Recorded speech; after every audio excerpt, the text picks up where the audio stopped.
थोड़ा ऊंचा होता देखना।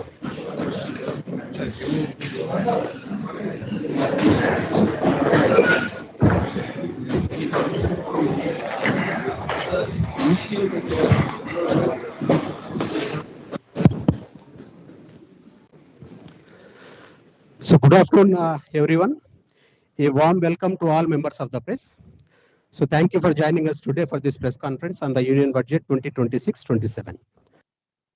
So on behalf of the Ministry, I extend a warm welcome to the Honorable Minister of State, Independent Charge, Science and Technology and Earth Sciences, Dr. Jitendra Singh ji, and Professor Abhay Karandikar ji, Secretary DST, Dr. M. Ravichandran ji, Secretary Ministry of Earth Sciences, Dr. N. Kallai Selvi ma'am, Secretary DSIR and DG CSIR, Dr. Rajesh Gokhale ji, Secretary DBT, to kindly join Honorable Minister. Sir.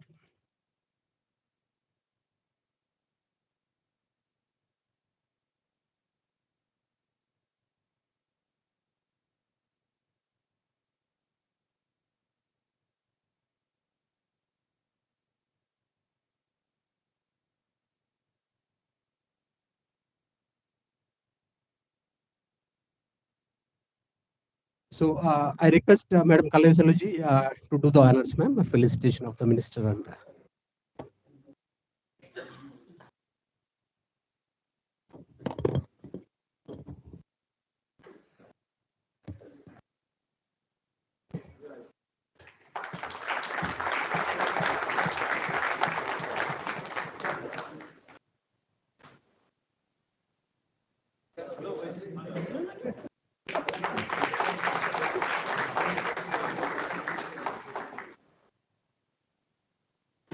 yes.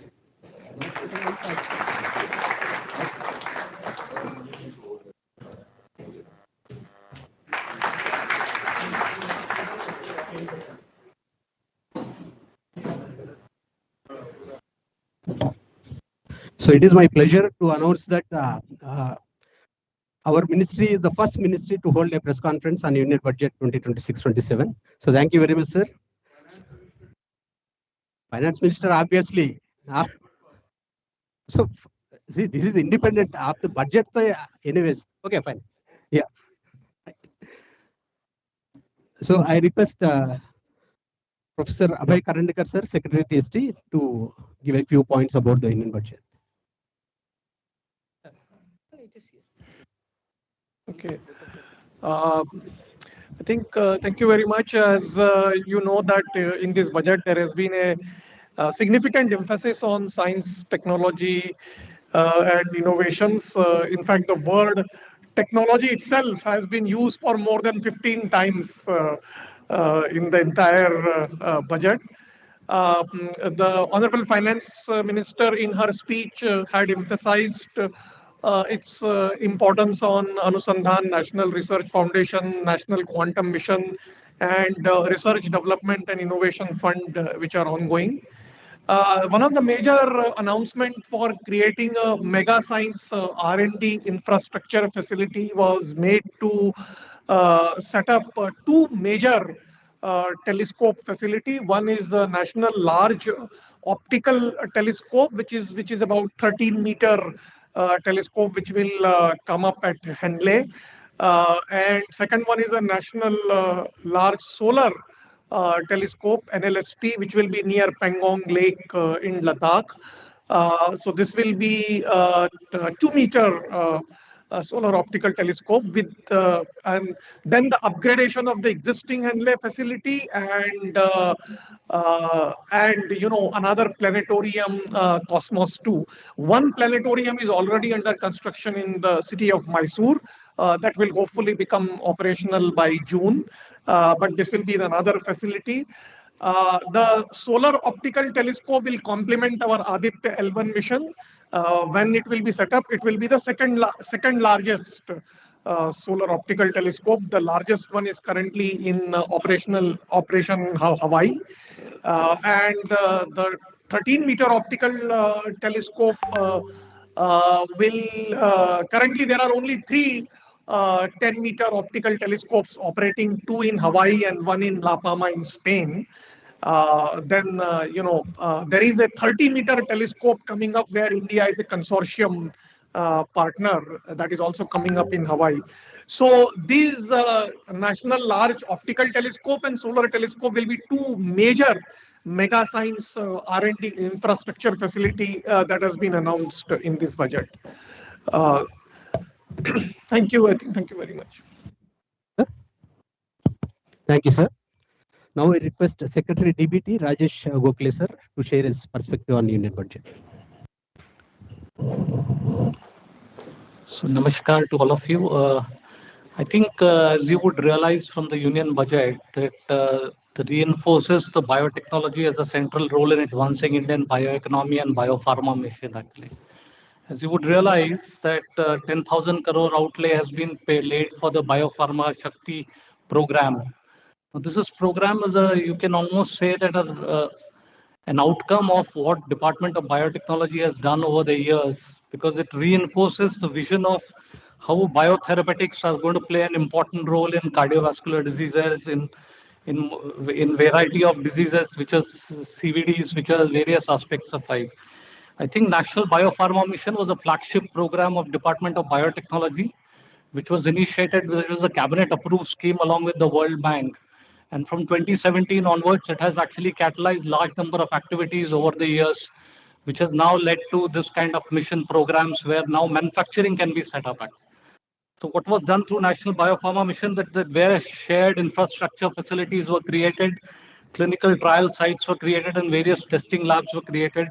It de-risked early translation of vaccines, biosimilars and biologics, and various programs are in different stages of vaccinology activities, as well as strengthen the industry academia partnership, which is crucial for taking this forward ahead. So this was one of the key aspect of it. Other than CCUS is obviously also another 20,000 crores of CCUS activities were also were talked by Honorable Finance Minister. And as you would realize that one of the component of BioE3 policy that was approved by government is CCU actually, which is carbon capture and utilization using biochemical principles and microorganism based technologies that can produce products directly from the carbon captured carbon. So I would just keep these two major focus on Department of Biotechnology perspective. I think I'll stop here. Thank you. Thank you, sir. Now I request Dr. M. Ravichandranji, Secretary, Minister of Earth Sciences, to share his remarks. Very good afternoon to all of you. And Ministry of Earth Sciences, in overall, the budget allocation is more or less same compared to last year. Of course, 400 crore more than this year. So mainly we are dealing with the three major programs. One is Prithvi, to look after polar science and geoscience and other things. And the second one is Mission Mausam, and mainly to augment various observational requirement and modeling for the improvement of weather forecast. And the third one is the deep ocean mission. And the deep ocean mission, mainly one of the important things are technology to develop various components. Under this, main thing is those specifically not mentioned any of the program of Ministry of Earth Sciences, but indirectly there are many things has been spelled out under the blue economy. Number one is, of course, it is mentioned about harnessing the full potential blue economy. Number one is the development of national waterways. You know that the transportation, especially when you want to transport 100 kilogram of material in 1 kilometer, you require about 100 gram of carbon you emit, as well as 100 rupees you spend. But if you in the road, if you go by road, if you go by the train, almost 1 order less. That means 10 gram of carbon, 10 rupees. And if you use the waterways, you will produce 1 gram of carbon and also 1 rupees you will spend. So that's why we are advocating the transportation through waterways. Either it is sea route or in the water, any other river or waterways. So that has been one of the impetus has given in this budget. So we want to know, or we want to develop some of the optimum ship routing, especially in the coastal and deep sea. So that is one of the main important things. And second thing is regarding the coastal tourism. And the coastal tourism, seaplane and other things also have been announced, because the blue economy, another component is the coastal tourism. And the third component of the blue economy is regarding coastal shipping. Of course, coastal shipping, apart from waterways, how do we do MSME in coastal areas and other things? And the last one is, important thing is offshore fisheries. The fishing policy up to territorial waters they were doing, now it is beyond territorial waters, roughly about 12 nautical miles and beyond. And not only EEZ of 200 nautical miles, but also high seas. Earlier, if you do any fishing in high sea, it is illegal fishing. Now it is not no more illegal, and now it is basically duty free of duty for if you have a catch in offshore. Not only in offshore in the our EEZ, but also in the Antarctic waters. That is the main thing. Last two years, we were advocating to make Antarctic grill fisheries, Southern Ocean grill fisheries. India is a signatory, and we have a lot of grill fisheries and toothfish, which nobody is India from India. We are not going. So that one now this policy has been allowed us to go for fishing in that area. So these are the major things it has been announced in the budget. Thank you. Thank you, sir. Now we request Madam Kalai Selviji to share her remarks. Namaskar. Thanks for the opportunity. So now the working style in the government is whole of government for the whole of society. So whichever ministry is getting funding in the name of science and technology, end of the day, we, the CSIR, Innovation Engine of India, we get the benefits either directly or indirectly. So whether it is 10,000 crore Biopharma Shakti, so DOPT is a major thing. Therefore, we'll also get an opportunity in that one. CCUS is 20,000. Again, CSAR is the R&D nodal. Though the funding goes to MOP, Ministry of Power, R&D nodal will be both DST and CSAR. So here again, 3,000 crore is projected under CCUS. So we'll get the major benefits out of it. Then again, ISM 2.0 and the components of the electronic components manufacturing, that is a 40,000 crore. Here again, we are having a fab mission as well as manufacturing mission, which is already ongoing in CSAR. We will make it completely relevant to the national mission on this ISM 2.0. And similarly, now lithium batteries, sodium antimonate, which is required for the solar cell. Then also the components for civil as well as the aviation sector, electronic components. All these things are getting covered under our AASS theme of CSIR. And apart from that, critical minerals and metals is gaining a lot of importance this time. And the Honorable Finance Minister has made it very clear that now technologies for processing and manufacturing will be strengthened in three areas. One is water, the second one is energy, and the third one is critical metals and minerals. We are having three different themes under which CSIR is working, and therefore we find a lot of relevance in that particular aspect also. Apart from that, rare earth based permanent magnets, we are already working with the different ministries. Now we have been announced as the Center of Excellence for Critical Metals and Minerals.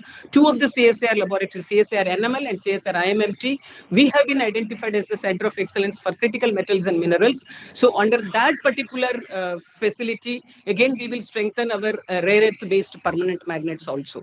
So whichever way the funding is going to science and technology, we always find a way, like the way Dr. Ravichandran said, when waterway is getting strengthened, again our catamaran, fuel cell powered catamaran, like the way in Varanasi, we will find new ways and opportunities also. So putting together, opportunities are made more, and we are extremely happy about it. Thank you. Thank you, ma'am. Now I request Honorable Union Minister Dr. Jitendra Singh to address the media and share his perspective on the union budget. Over to you, sir. Thank you, Reddy. At the outset, I have to apologize for having kept you waiting for about half an hour or so, because the parliament session is on. Now, having said that, quite a bit of my task has been made easier by bringing out the bullet points of each of the ministries, led by the respective secretaries sitting on both sides of me. Now, to add to that, I think to sum up, we could say that this is, in letter and spirit, actually a futuristic budget. And even though the budget technically is said to be budget 26-27, but it lays out a roadmap for the next quarter of a century. And that's why some people may take little longer to understand it, to appreciate it, or even to be getting impressed by it. And that's all the more our responsibility, the responsibility of the media, also the more informed citizens to carry across the message. This is a budget which is driven by structural reforms, and the structural reforms are driven by cutting edge technologies, and the cutting edge technologies are driven by artificial intelligence. So you can see what a sequential futuristic roadmap is being laid by this budget. Now, just taking a one by one, what Dr. Rajesh Gokhale mentioned, the biopharma Shakti, the 10,000 crore. Maybe today we don't realize the importance of this, but I like to share, it's a matter of pride to share that India already has emerged as a biomanufacturing hub. We are about, I think, rank 3 in India, Indo-Pacific. We are about rank 12 or 13 in the world. So this is going to give a push. Now, somebody asked, what is 10,000 crore for that? But this 10,000 crore is actually a part of a larger ecosystem, which he was referring to as the biotechnology policy, the Bio E3. And we are among the very few nations who have a dedicated, exclusive policy for biotechnology, which includes many other things and is also open to the private sector through an interface called BIRAC. So this is just going to give a push. Now, if you recall, the finance minister also made a single sentence reference to the non-communicable diseases. Now, on the one hand, you are going to create an economic hub by way of biomanufacturing, which is going to be the business trend or priority of the years to come. Like IT was yesterday, biotech is going to be tomorrow. So tomorrow belongs to bio. And next industrial revolution, as is also often said, would be a bio-driven. Recycling, regeneration, circular economy, genes, etc., etc. So on the one hand, you are creating an economic structure which will be future ready. We will not be late beginners as we were in IT. A. On the other hand, India is confronted with a huge burden of these metabolic disorders like type 2 diabetes mellitus. We have nearly 11 to 12 crore known diabetics. We have about 13 or 14 crore pre-diabetics. And also diabetes in pregnancy is also emerging as a huge problem because it affects the next generation as well. Similarly, we have, even this year, the year that is just concluded, we had 12 lakh new cases of cancer reported in this country. And the statistical projection says that we will be touching maybe 20 lakh, 2 million by 2030. So cost-effective vaccines, cost-effective drugs, gene therapy remedies, both therapeutic as well as diagnostic. So somebody asked, there was some buzz that there's nothing for middle class. Now, this precisely is for the middle class. Actually, we need to understand because our mindset has got into this. मेरे हाथ में 5 रुपए आए कि नहीं आए, मेरी salary में बढ़ा कि नहीं बढ़ा. So, but this is a long-term benefit which is going to be of much larger scale and multiple times more. Because after all, with the increasing prevalence of such disorders like cancers, etc., where is the patient who can't afford as maybe doesn't have the same affordable capacity as some others would go. So this is going to be a great boon for him.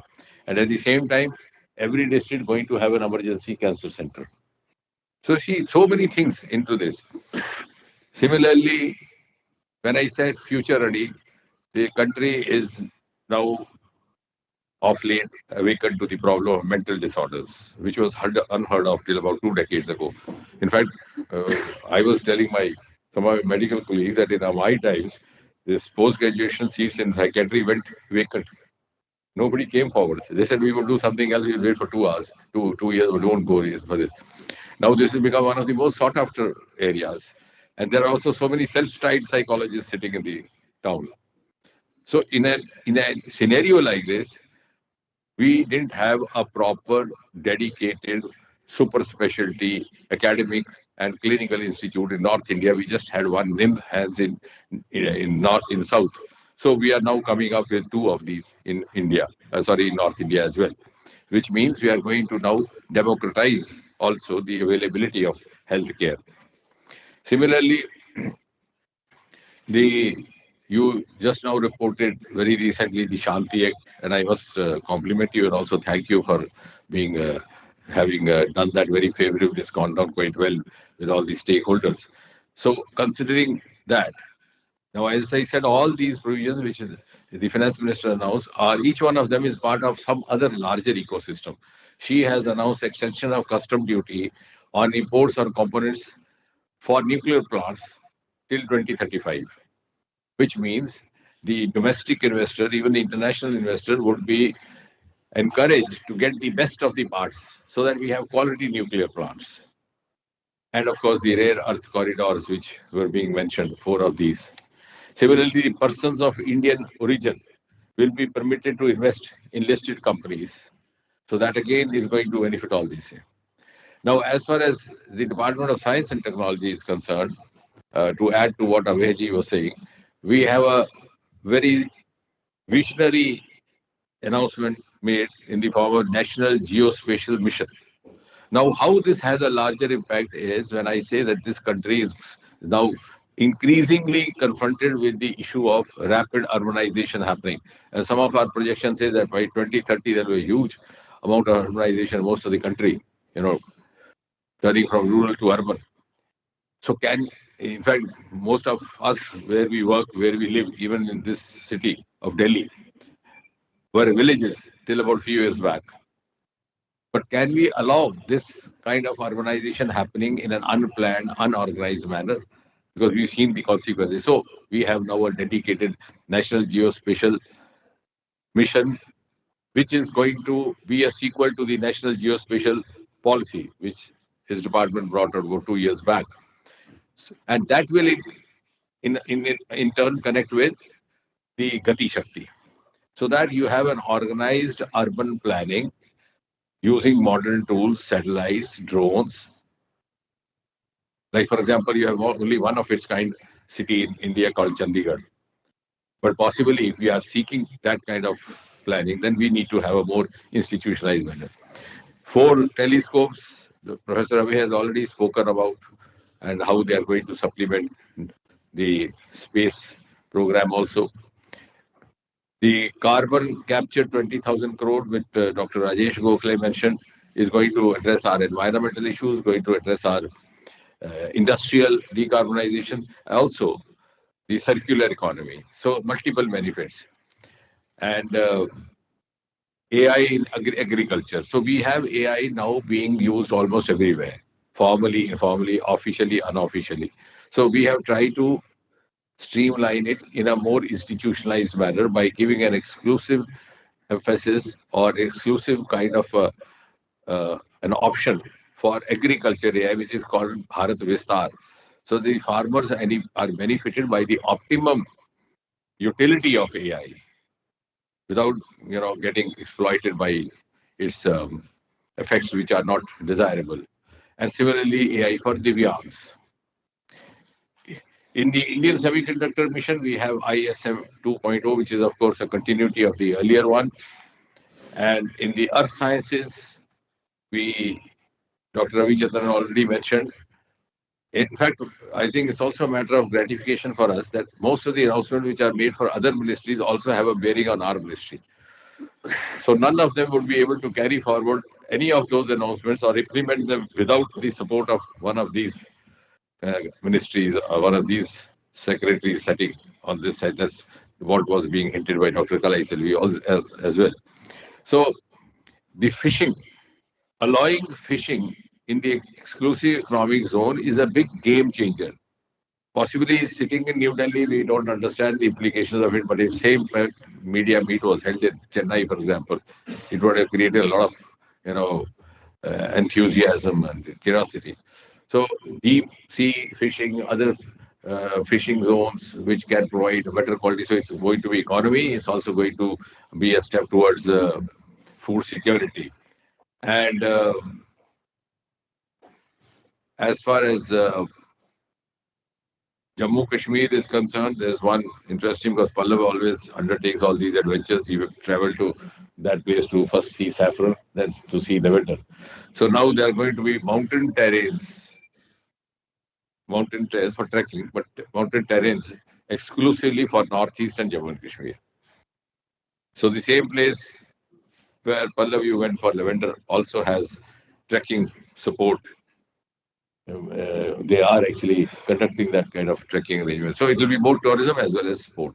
So I think now, because it's better that we take your inputs and then respond. But I think why also the importance of reaching out to you, and I'm glad, as Reddy was saying, that we are the first ministry to have done this briefing. Of course, we didn't have the privilege or the good fortune or the blessing to be finance ministry, as Pallav rightly mentioned, but short of that.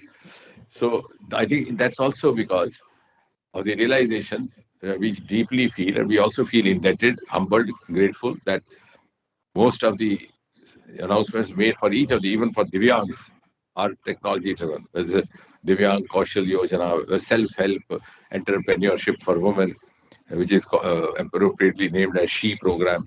So the idea of reaching out to you as soon as possible was also that these are some of the, the earlier mindset does not absorb these things very readily. So we need to actually make them explain. Say, look here, there is something for everybody. There's something for the middle class man as well. There's something for the poorest of the poor as well. Because we are given to that thought process, how much salary hike and how much. But all this in a nutshell is going to help 4 institutes of Ayurveda in the country on the terms of, on the lines of aims.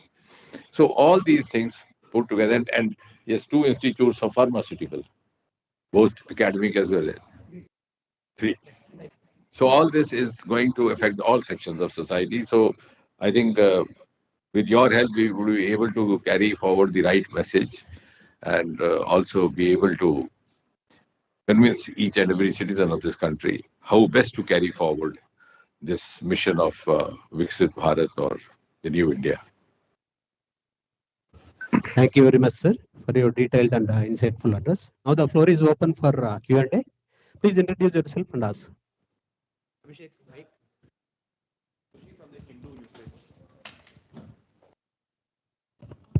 Jacob from the Hindu newspaper. I have 2 questions. One is for Dr. Karandikar and then for you, Minister Sir. The question for DST is, we had 20,000 crore allotted for the RDI last year, which was very historic. But I see that about 3,000 crore has been spent in this year, and we have a separate 20,000 crore allocation for this year. So I wanted to understand, these are very big quantities to spend. So I wanted to understand what was the 3,000 crore roughly spent on, and how are you going to spend 20,000 crore in the year ahead? Second question, sir, is for you on space. Last month, we saw the second failure of the PSLV workhorse launched rocket. Now, sir, your government's main thrust has been to encourage the private sector to participate in space.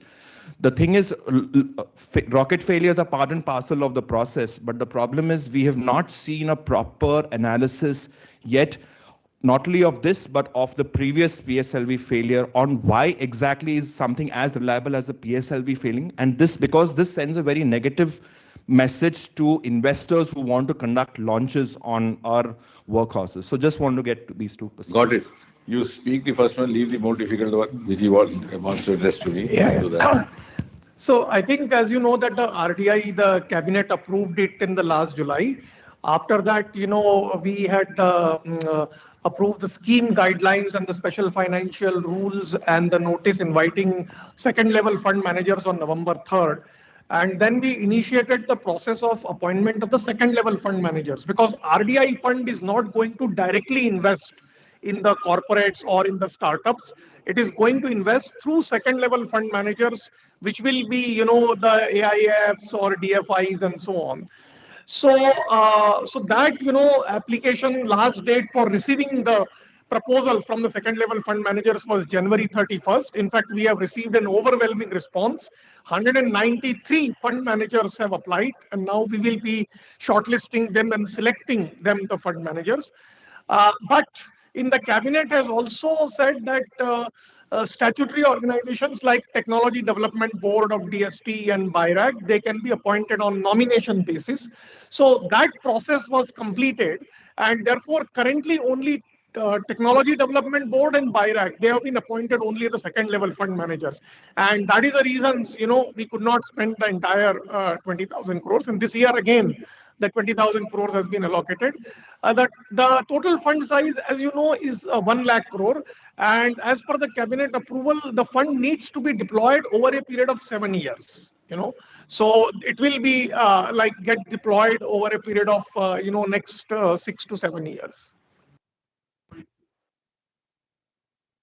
No, they've just begun. We are allocating to TDB. No. It will get spent by 31st March. Now you have not spent. Yes, but it will get spent by 31st March because we have allotted TDB and BIRAC. We have given this amount to him for 7 years. He doesn't have the mandate to spend it straight away. He has to spend it over 7 years. So, yeah, thank you, Jacob. See, 2 or 3 things as far as PSLV concerned, because we were so much enamored by our space successes that somehow the common man feels a little disappointed, and therefore I welcome all these apprehensions. First, our comparatively, if you see universally, our record of success is much better compared to other countries, including US. If you see overall launches, our first time success launches record statistically is better, whether it is Chandrayaan 3, the moon mission, or it's Mangalyaan or whatever. Secondly, now a popular notion that has gone around that the fault happened last time, that is happening again, you are not able to rectify it. The answer is that what happened last time has not happened now. It's like sitting in this room, the light goes off, last time the bulb fused, this time there is a tripping outside. So that is one thing. It's not that we were so unwise that we could not pick up last time again. Third, it is also not that we are not doing an appraisal which is fair. In fact, the appraisal is not only done very analytically, minutely, but this time we are also having a third-party appraisal in order to create confidence building. Although our experts are good enough, even the kind of appraisal that we had, mostly within the structure of ISRO. Fourthly, now they are saying, what will happen to PSLV? When will you go? Why you are quiet? Obviously, many of our scientists, they are not used to talking to media. But I have to make you understand that the launches, the dates of the launches are not decided sitting in a room. You have to take the consideration of the configuration of the planets, etc., etc. For example, if you miss one launch, then the second launch can't be decided at your fancy or your will. It's like marriage is made in heaven. So it has to be decided from the heavens when the next date will be. Our probable next date, which we are very ambitiously targeting, may be somewhere in June.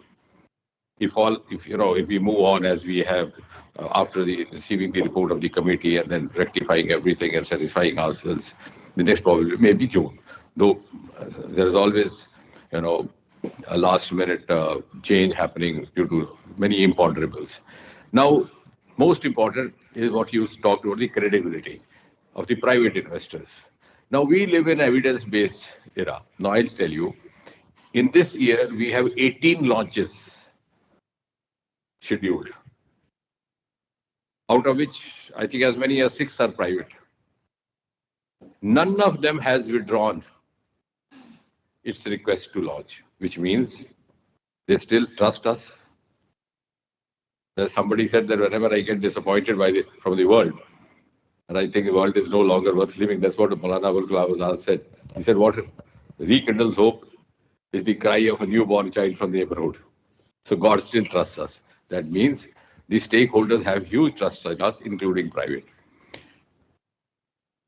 And next year, we have 3 big launches from foreign countries. One is Japan, other is US, and third is France. None of them have shown any apprehension, which means our credibility, our trustworthiness, because those who are in the business of space understand our capacity, our resilience, and our confidence better. Because as I said, our success rate, maybe to a common citizen, which of course I don't hold grudge because they are so fond of now space now, the media and the common citizen after the success of Chandrayaan 3. there's a lot of fancy and romanticism out our space missions. I appreciate that, and that's why they come out with such kind of out of their own concern for us. So that concern is appreciable. But those who are into the business of this are not disappointed.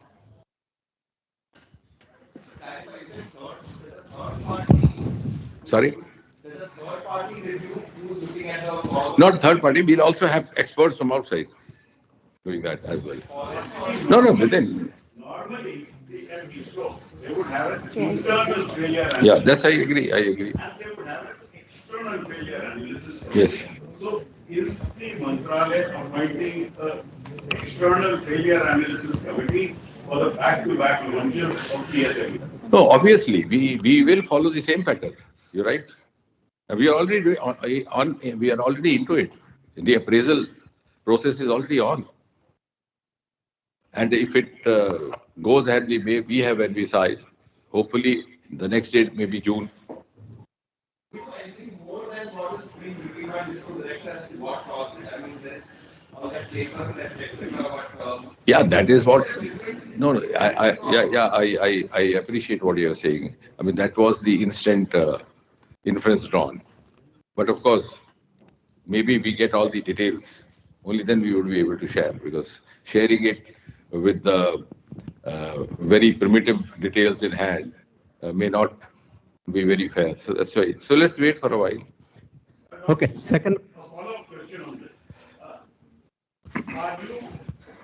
There was a lot of apprehension about back-to-back several failures of strategic missions. As the Minister of Space, are you or have you ruled out sabotage as an option of this failure? As a Minister of Space, I am responsible for the launches. Not for checking sabotages or even conducting sabotages. So there are other ministries. I think the question could be directed to Ministry of Defence, or Ministry of Home Affairs, and Ministry of External Affairs. But right. As of now, we have not come across any such report. Right.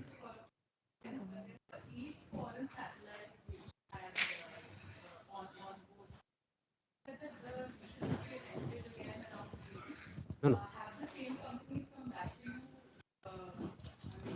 No, none of the companies has backed out. Hi, sir. This is Udisha from the Business Standard. You mentioned, sir, 193 applications have been received.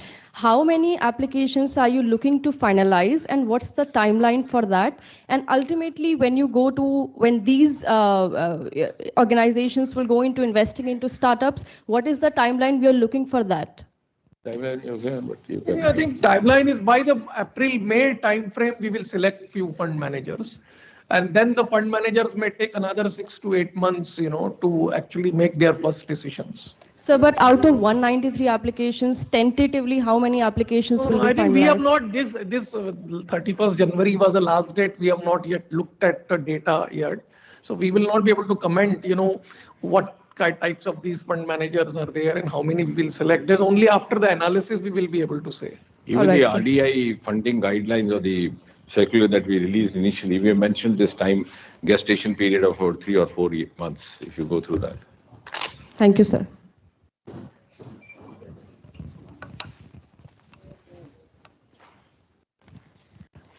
My question is to Rajesh Gokhale sir and Kalai Salvi ma'am. CCUS was a big announcement in this budget. You said that both the departments are already working on the research and development. Could you tell us a little bit more about the technologies that are in the pipeline, what kind of work that you're doing around CCUS? Because especially around the utilization part of it, because it is a bit of a controversial a technology, so to say, because there have been experts who have said that when you're capturing and utilizing, you're basically saying that usage of fossil fuel is okay. So what kind of technology are we backing on? You can start. So, madam, it has 4 parts, carbon capture, 3 parts, carbon capture, utilization and sequestration. So capture also, there are 2 ways. One is direct air capture. The other one is capture from the outlets. So that is where 5 industries, Honorable Finance Minister has clearly told what are the 5 sectors: cement, steel, power sector. So all these carbon captures, we are working the kind of materials that can really capture carbon very, I would say selectively, because it is a combination of COX, SOx, NOx. How best carbon alone could be captured is carbon capture. We are working on it. Already CSIR is running a project on CCUS mission. We have come up with some very good absorbing materials at different temperatures, because at flue gas condition, at normal condition, ambient conditions. So accordingly, we have filed patents also. So carbon capture, we are strong in that. Direct air capture, again, at one particular level, with a confined atmosphere, direct air capture, we have already shown our success. But direct air capture, we are planning it in a big way, so that even in the open space, to what extent we'll be able to do that. So this is capture. Utilization, as you said, the amount of carbon that is captured, it should be converted into a value-added chemical. So here we have identified what are the chemicals which have been already listed by the government of India as critical chemicals, wherein we have lot of import dependence. So such chemicals we have, for example, adipic acid, I can tell you, polyurethane, I can tell you, wherein now the country is having 200% dependence on the import. So this captured carbon will be now converted into value-added products. This is utilization. And the last part is sequestration, which is not very strong like the way I talked about the first two, capture and utilization. Sequestration, actually, we are working very much closely with the oil and gas refinery industries also, and along with the GSI also. So in this case, sequestration, there are two different ways by means of which we can consider sequestration. NGRI, our laboratory, is working closely with GSI, and many of our labs like IAP, we are working closely with oil and gas companies, by means of which how best this sequestration could be done underwater as well as in different ways also. So this is what CSIR is doing. I'll just add to it this actually. I mean, if you really look at how biologically carbon is captured, it's by biological systems, right? The plants actually capture it, the oceans capture it. So in reality, the chemical, while is a easier method right now in present times, the biological carbon capture will become the futuristic goals of how this should work out. And most of the technologies actually will directly convert, like for example, leaves convert carbon into glucose, and that is utilized for every activity. Similarly, algae can capture carbon and convert into different products that are useful products actually. In fact, in one of the space project also, there several algae went to the space project with Sudhanshu Shukla, Wing Commander Sudhanshu Shukla did experiments on that as well actually. So what we have now funded is almost 40, more than 40 projects. In fact, I think 46 projects to be exact, where several industries are going to set up various demonstration as well as pilot plants to make useful products from it. So the storage part in biological systems is actually converting into utility products of various kinds actually. And primarily these are import substitutes, because you can very easily, start making economic benefits and values out of it. And all of these will happen by combining the biomanufacturing processes through these algae cultivation that you would do under the carbon dioxide conditions that are required from it actually. So that's the futuristic goal. So good afternoon. So this is Sanjay Agarwal. So my question is about the space mission, like what you mentioned about Subhanshu Shukla, group captain. So we'd asked him about this, what research he did in space. So he said that the minister will talk about. He's not authorized to talk about that. So he talked whatever research he conducted in space. He says he's not allowed to talk on that. The minister will talk. So is the right forum to talk, sir, today? Means he authorized the minister. No, nothing of that sort. I think what he meant was that we are yet to come with the final conclusions, but everybody knows, I think it's not a secret anymore. We had 7 sets of experiments, and I think the matter of pride is that the kits were indigenous, most of them born from the department headed by Dr. Rajesh Gokhale. Broadly speaking, in 2 domains. One is the life sciences, where we sought to understand the processes of myogenesis and myowasting.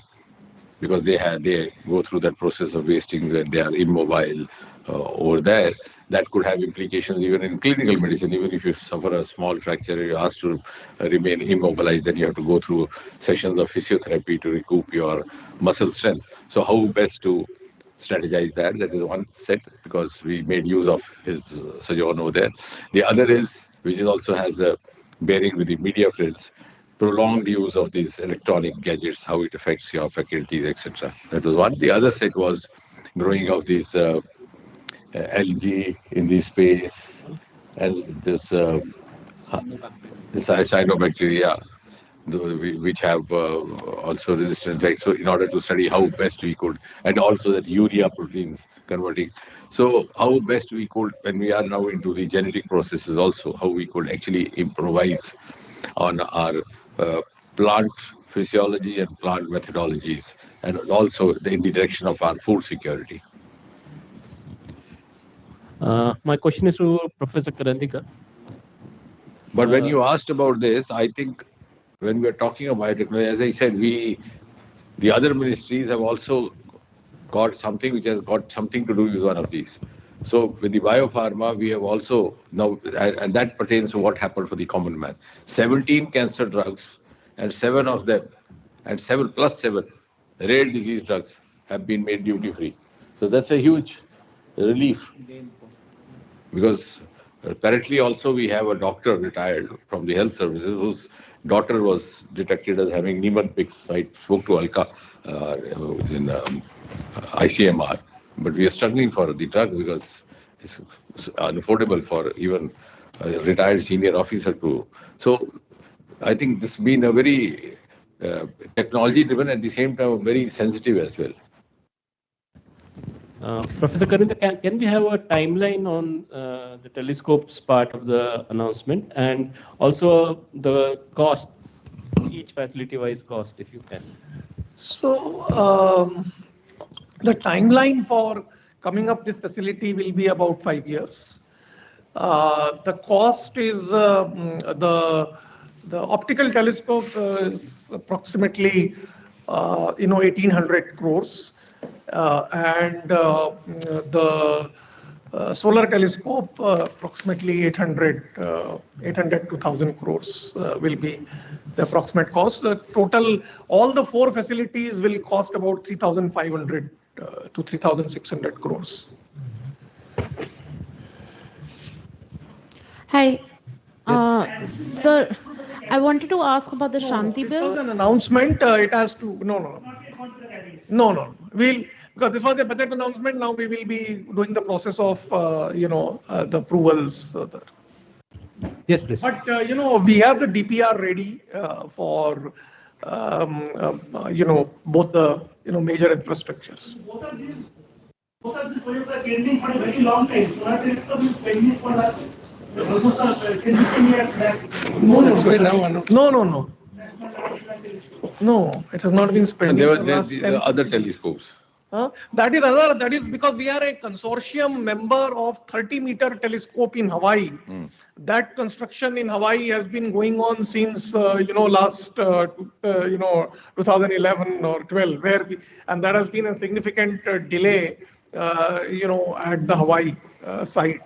So we are a consortium member apart from other countries like US, Japan, Canada. But this is the solar optical telescope has not been pending. We are only conceived, a couple of years back, and this will be, as I said, second largest such facility in the world. Yes, please. Yeah, sir, I wanted to ask about the Shanti Bill. Has there been any interest in the investment? And if yes, who has expressed interest in investing in the sector? The Shanti Bill, to begin with, has now become Shanti Act.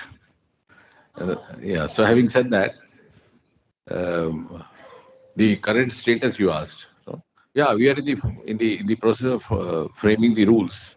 Normally, almost 1 year is allowed to frame rules, but we would not take 1 year. Maybe next 6-7 months, we'll be through with the rules.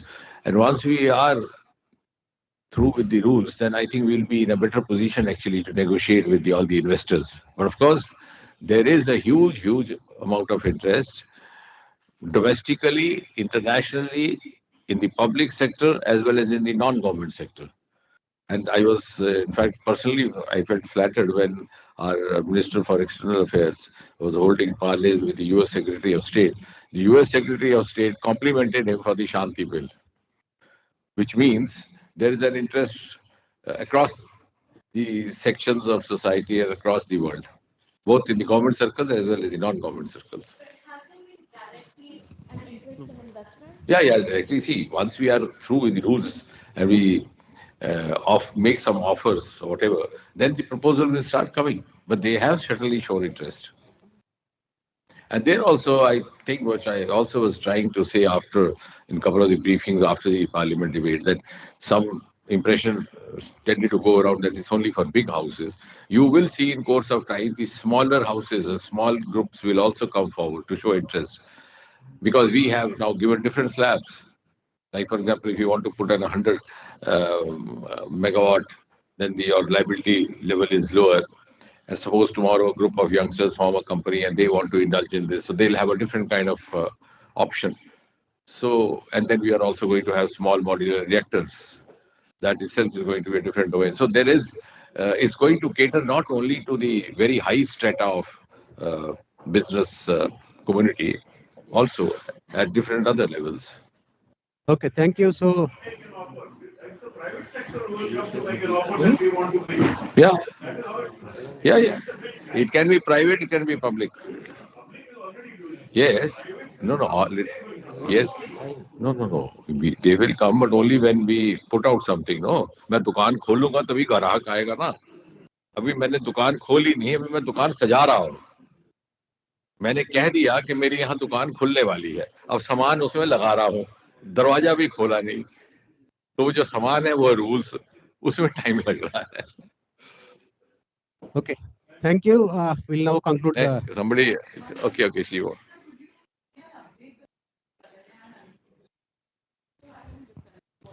No. Gaganyaan, of course, we are now on the track. We have missed the earlier deadline. Actually, we had very ambitiously planned it to go time with the 75th anniversary of the nation, but that couldn't happen because the COVID came, and then during the lockdown, these potential astronauts who were in the Gregory Institute, Moscow, they had to be called back. Then, as I was saying earlier, you can't decide the date out of your fancy. And meanwhile, the other launches had been lined up, so it went on getting delayed. Now, as of today, very soon, we are going to start the final series of test flights. So possibly we'll have 3 test flights for all the 3 different modules. Then finally, one final non-human flight, which is like a dress rehearsal, which would be maybe towards the end of this year or the second half of this year. The robo flight with a female robo. And possibly in the first quarter of next year, we might expect the first human mission in the space with 2 or 3 astronauts. That is still to be decided. Failure is not coming in the way. No, not at all. See, as I said, we go by evidence. None of the stakeholders has turned his or her back. No, not at all. Okay. So thank you all. Thank you, sir, and all the dignitaries on the dais. Please join us for high tea here. Thank you.